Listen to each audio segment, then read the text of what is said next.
Muy buenas, querido estudiante. Vamos a desarrollar la lección que corresponde a la lección 22 del programa de Derecho Romano, Institución de Heredero. Seguimos con la cuarta parte del derecho sucesorio. Ahora vamos a estudiar cómo se instituye el heredero en el sistema jurídico romano, que después nosotros continuamos casi con las mismas características. Entonces, la institución de heredero, el compendio de esta unidad dice concepción romana y actual de la institución de heredero. Institución de heredero, concepto. La testamenti factio activa, que tiene que ver con las incapacidades por razones legales o históricas. Procedimiento para la distribución de la herencia. La institución de herederos bajo condición, efectos. La institución de herederos a término y la máxima semel eres semper eres. Y los modos o cargos impuestos al heredero. Vamos de lleno al tema y vamos a tratar de explicar qué es la institución de heredero desde la concepción romana. Entonces, la concepción romana en la institución tiene que ver con la institución de herederos, tiene que ver con la, habíamos ya tratado, de la familia agnaticia a la cognaticia. Fue un lento proceso de transferencia de modos y formas de institución de herederos. En principio era lo más importante, era la familia agnaticia, gran familia civil romana, que tenía una concepción abierta. Luego se fue centrando sobre el derecho por razones de equidad, sobre la familia de sangre, como lo es actualmente. Entonces, en el Código Civil, las formas ordinarias del testamento, a través del testamento hológrafo, es igual que el testamento justinianeo. Testamento por acto público, es decir, un instrumento público ante escribano, y el testamento cerrado, los cuales están sometidos a las reglas que conciernen la naturaleza y extensión de las disposiciones que contengan y tienen la misma eficacia jurídica. Hay diferentes formas de instituir herederos, a través de un testamento, a través de un testamento por acto público, el testamento cerrado. Vamos a hablar después. Vamos a llegar a la parte dispositiva, al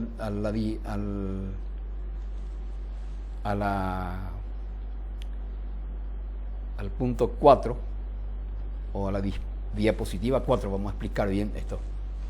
La institución de heredero se hace a través de un testamento, y la cláusula esencial del testamento, en virtud de la cual el testamento atribuye a una o varias personas el título de heredero. A través del testamento se instituye quiénes van a ser los herederos del testador. Es una cláusula esencial. El testamento es la expresión de todo lo que el otorgante quiere que se haga después de su muerte. El testamento tenía varias funciones, varias aplicaciones. Podía comprender nombramiento de tutor para los descendientes de hijos adolescentes, manumisión de esclavos en cuanto al reparto de los bienes en legados y fideicomisos, también para dejar legados y fideicomisos. Es decir, para dejar, la institución de heredero era dejar designada a la persona o personas llamadas directamente para representar al testador. Ustedes saben que el heredero constituye una persona que continúa la personalidad del testador. Morir sin testamento era una indignidad tremenda en Roma, porque como eran tan religiosos y eran también,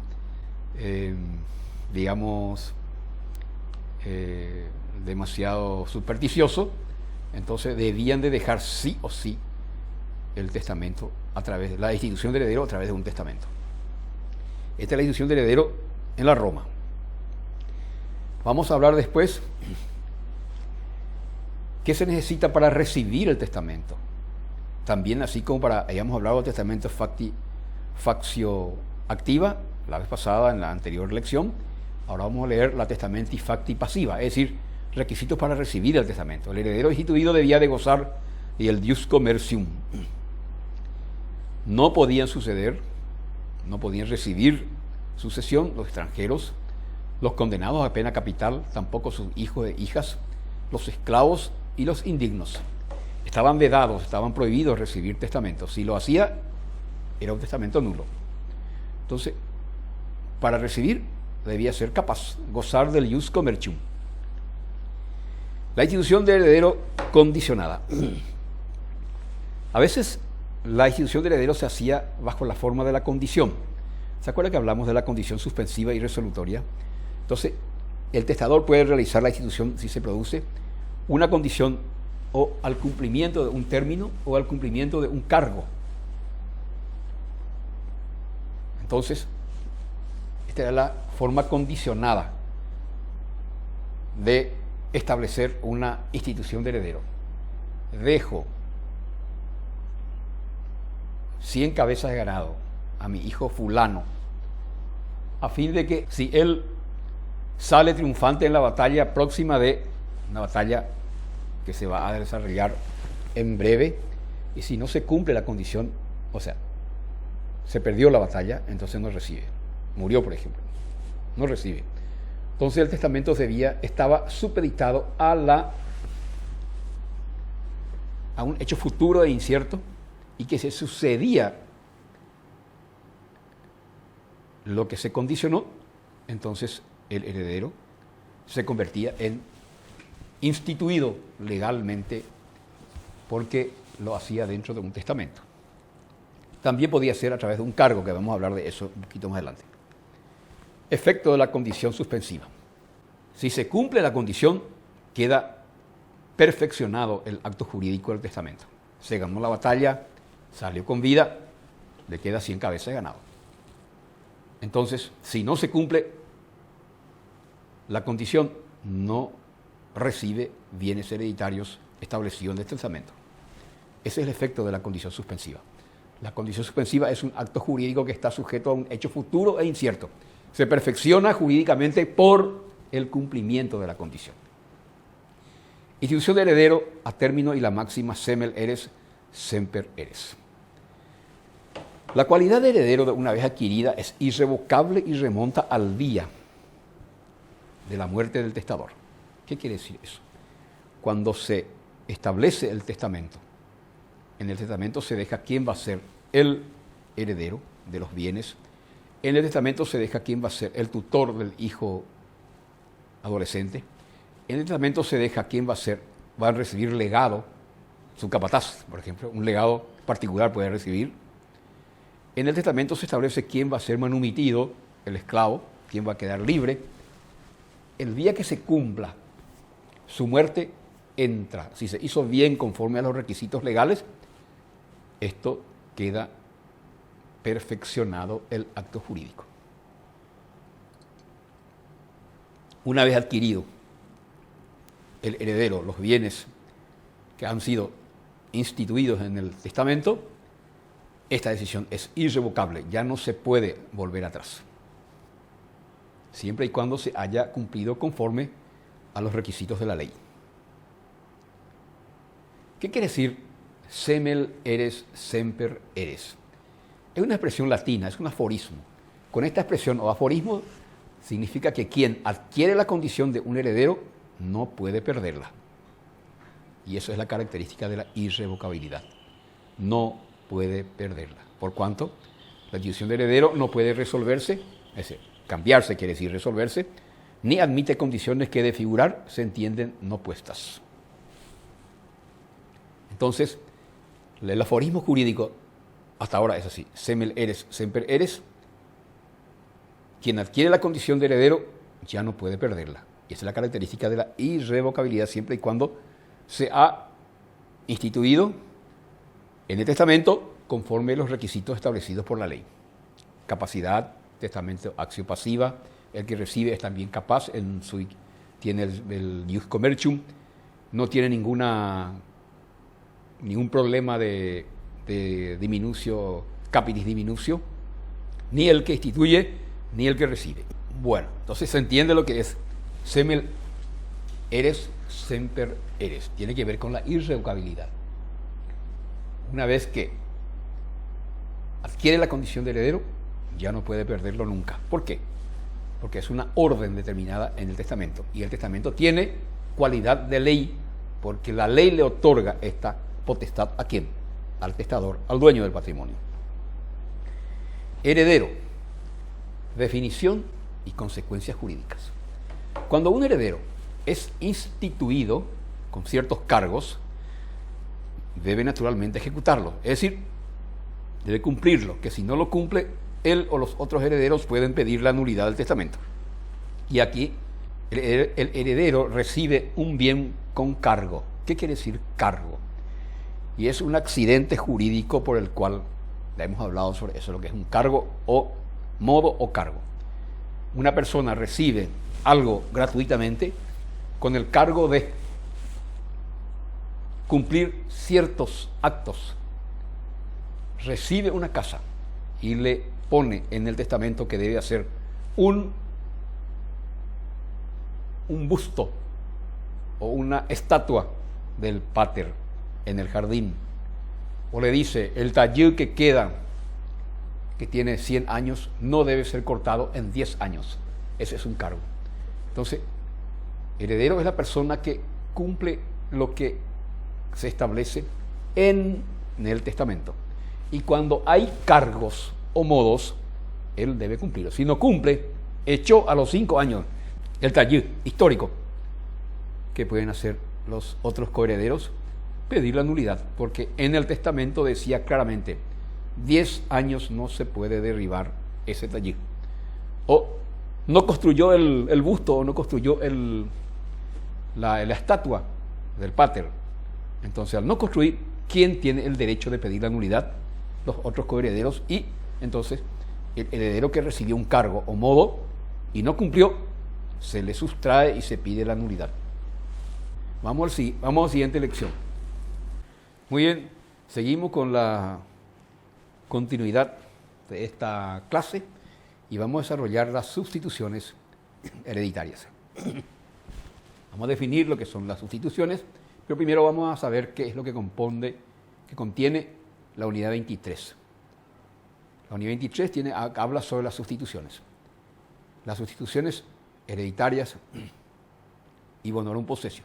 Primero vamos a desarrollar las sustituciones, conceptos, clases, vulgar, pupilar, quasi pupilar, la invalidez de los testamentos, ruptum, irritum, restitutum, acción ejercida para invalidar los testamentos, y la hereditas bonorum possessio. La hereditas y la bonorum possessio. Concepto y explicación histórica de las instituciones de diferencias, distintas especies de bonorum possessio. Muy bien. Habíamos dicho que un testador que no realiza el testamento, o sea, un pater que no realiza el testamento, puede morir en estado de indignidad y los dioses lares le puede condenar porque eran religiosos y eran muy supersticiosos. Entonces, sí o sí tenía que dejar, para beneficio de los herederos, ¿quién iba a sustituir?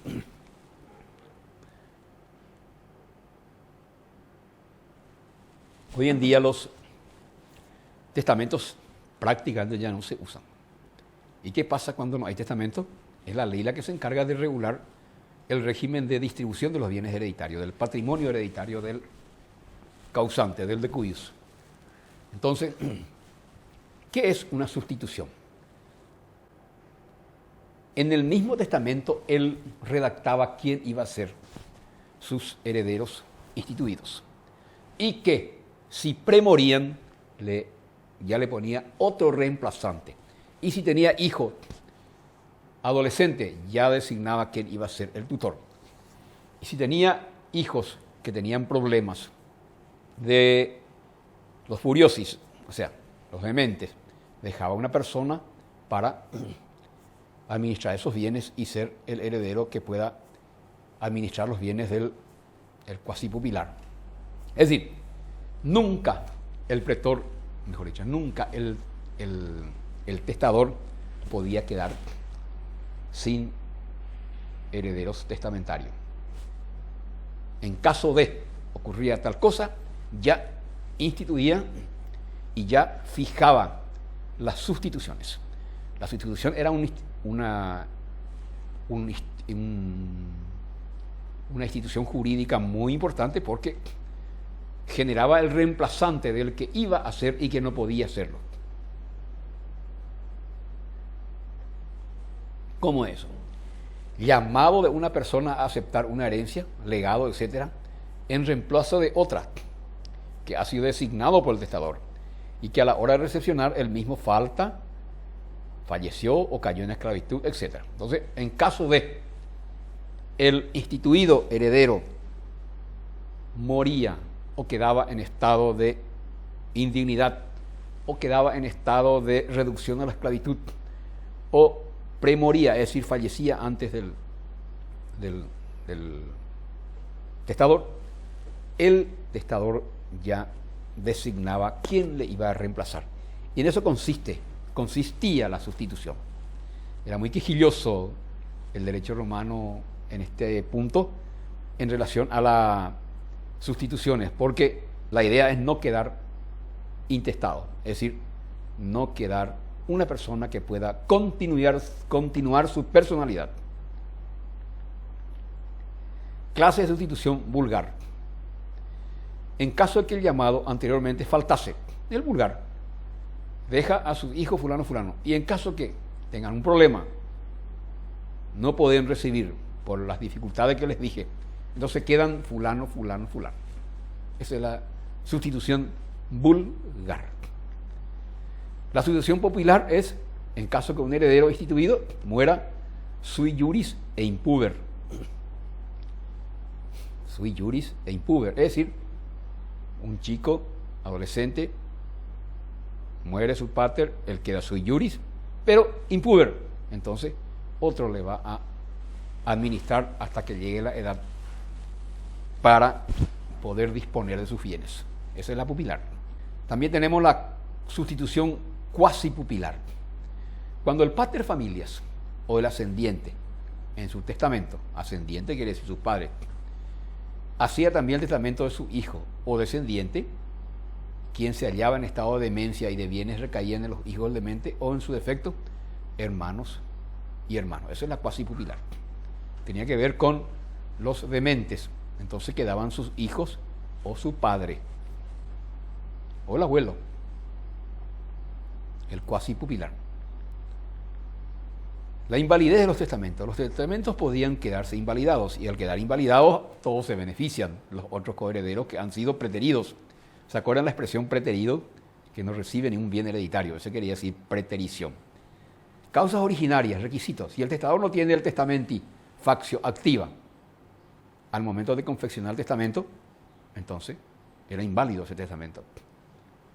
Esa es la causa originaria. Así, estaba haciendo tu testamento y él ya era un esclavo. Estaba haciendo tu testamento y cae prisionero. Si el heredero no tiene testamento y factio pasiva, también tenía que recibir el testamento el heredero, el testado, pero él cayó en problema de incapacidad, es decir,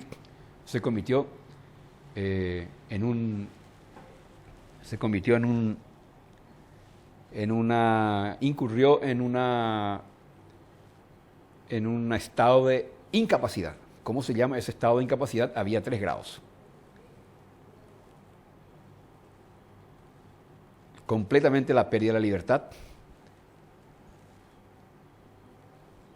completamente cambiaba de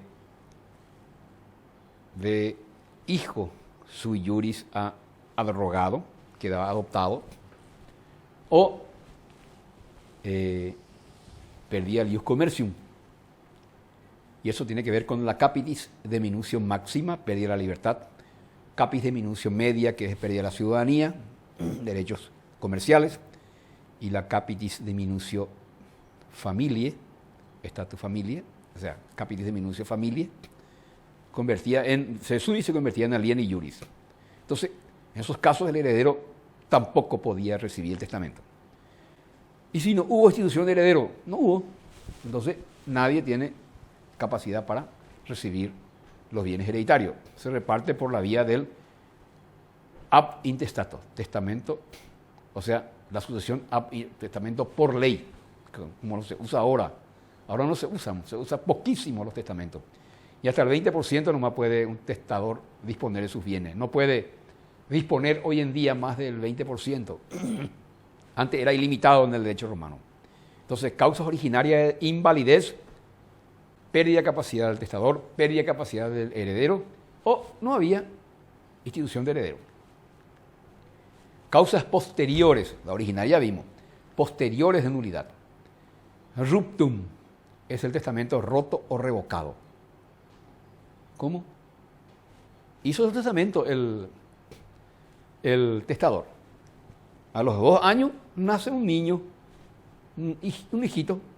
Entonces, automáticamente, por el advenimiento de un póstumo, y él muere en esa etapa, pero él ya murió, pero nació el niño.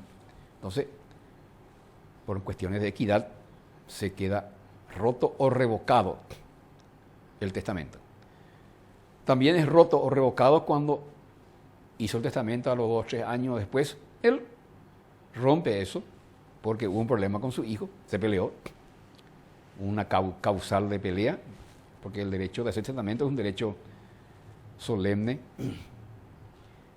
de disposición de bienes jurídicos irrevocable. Entonces, él hace un nuevo testamento, entonces deja sin efecto el otro. O destrucción voluntaria del testamento.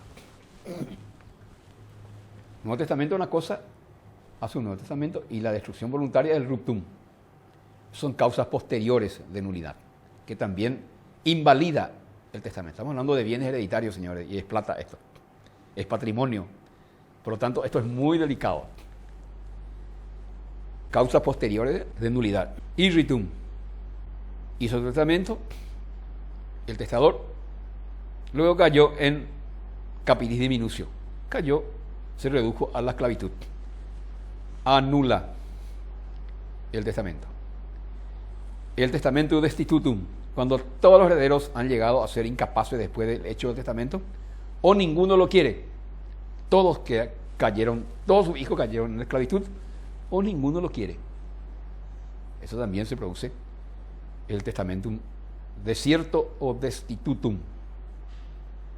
Entonces, nulidad originaria, nulidad posterior, irritum, ruptum, rompe, revoca, irritum, cayó en la capitis diminutio máxima o capitis diminutio media, perdió el dius commercium, y luego el testamentum destitutum o testamentum se le denomina también desertum. Nadie quiere, o todos los herederos cayeron en estado de incapacidad. La hereditas y la bonorum possessio. Aquí vamos a hacer una diferenciación precisa de lo que son las hereditas y la bonorum possessio. La hereditas tiene que ver con la distribución de los bienes, tanto testamento como ab intestato, o sea, por efecto de la ley. Se hace conforme a lo que establece el derecho civil romano antiguo y establecía claramente descendiente, ascendiente, hijos, no estaba el descendiente, le correspondía al ascendiente si todavía vivían los abuelos, no estaba el abuelo, ya no estaba su hijo, entonces va a los colaterales, hermanos, primos. No estaban estos a los integrantes de la gens, la familia naticia. Es decir, no podía quedar sin herederos y sin la continuidad de la personalidad el testador o el posterior dueño de los bienes hereditarios. Esa es la hereditas. El patrimonio regulado, el complejo de patrimonio regulado por la ley, por el ius civile romano. Unos 2 siglos antes del nacimiento de Jesús, 2 siglos ya, los últimos 2 siglos de la República, aparece en el escenario un experto en procesos, un magistrado superior, y nos encontramos con la labor riquísima, la labor extraordinariamente interesante, justa, equitativa, que cambió el rostro del derecho. ¿Estamos hablando de quién? Estamos hablando del ejercicio de la potestad pretoriana, es decir, el pretor es un magistrado superior que administraba la justicia y tenía a su cargo los jueces privados. Y él cada año emitía sus edictos. ¿Y qué eran los edictos? Eran derechos procesales que podían integrar o mejorar el ius civile. Es decir, se subrogaba o realizaba tareas como si fuese un legislador, pero no era un legislador. Los edictos eran derechos procesales que publicaban cada año. Y ahí está la labor de la bonorum possessio edictalis y la labor del pretor, denominado el otro, la bonorum possessio decretalis. Él tenía capacidad para hacer edictos, que eran derechos procesales, o para firmar decretos procesales también. ¿Y qué hacía con esos decretos y con esos edictos cada año o cuando había necesidad? Era para cubrir las lagunas de la ley. ¿Se me entienden? El derecho civil no cubría todas las realidades. Todos sabemos que una ley es imposible que cubra toda la realidad, ¿no? Imposible. Por eso en el Parlamento nace cada año centenares de leyes. ¿Por qué? Porque la realidad es inasible, no se puede asegurar la realidad. Entonces, la sociedad humana necesita de una permanente actualización en los derechos. ¿Qué hacían estos pretores? Integraba el ius civile, mejoraba el ius civile, hasta incluso llegó a realizar una proeza jurisdiccional de hasta corregir el derecho civil, hasta corregir el derecho civil. Esa potestad se llama potestad pretoriana hasta hoy. Ustedes saben que los jueces civiles no pueden dejar de sancionar un tema que le viene para un tema litigioso. No puede decir no hay ley.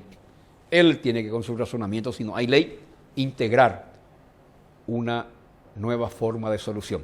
Y a esa capacidad o potestad de integrar una nueva forma de solución jurídica a los conflictos sociales o interpersonales se llama potestad pretoriana. Eso es lo que hizo los pretores.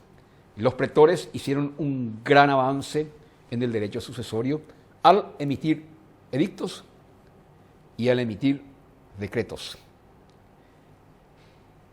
Entonces, dentro de estas dos formas de configuración, también existían la bonorum possessio secundum tabulas. Es decir, el pretor otorgaba la posesión de los bienes, no la propiedad, porque el que tenía la capacidad para ser propietario era mediante el derecho civil. Y como él no era un legislador, entonces le otorgaba la posesión. Y cuando se convertía en propietario, cuando pasaba el tiempo de la prescripción, 2 años, así nomás, ya se convertía en propietario legítimo. ¿Por qué vía? Por la usucapión. La usucapión era una institución jurídica, hasta ahora existe, que se puede adquirir o perder la propiedad por el transcurso del tiempo.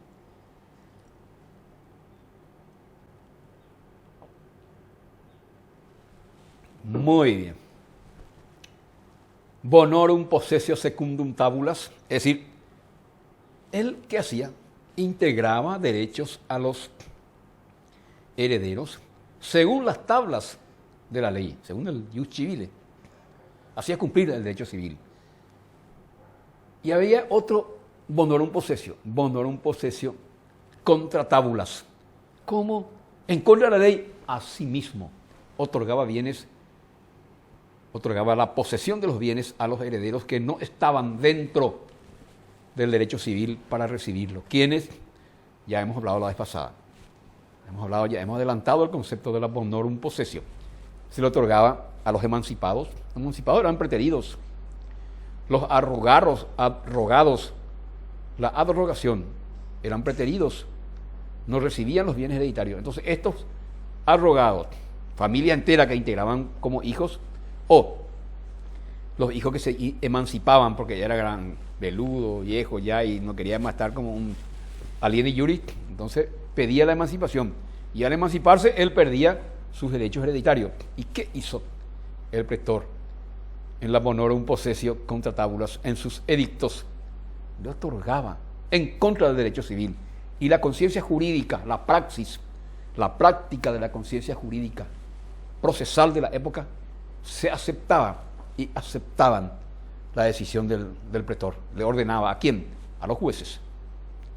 Esa es la gran diferencia entre la hereditas y la bonorum possessio, que es un instituto que ha ido evolucionando en 2 siglos, y después todo lo que decidió los pretores en sus edictos, en sus decretos, se convirtió en leyes después, se cristalizaron en leyes. Si se cristalizaron, ¿qué quiere decir? Se convirtieron en leyes. Muchísimas acciones emitidas por sus edictos luego se entraron en la categoría de normas jurídicas aceptadas y convertidas en leyes escritas. ¿Por quién? Por las asambleas, y después posteriormente, con el desarrollo de la sociedad contemporánea, por los parlamentos. Esta es la historia de la sustitución que tiene que ver con la hereditas y la bonorum possessio. Espero que haya sido de interés. Si tienen algún problema, vean tantas veces como pueden. Y bueno, vamos a tratar de entender estas unidades claves. Todos son importantes. ¿Qué es lo que están ustedes estudiando?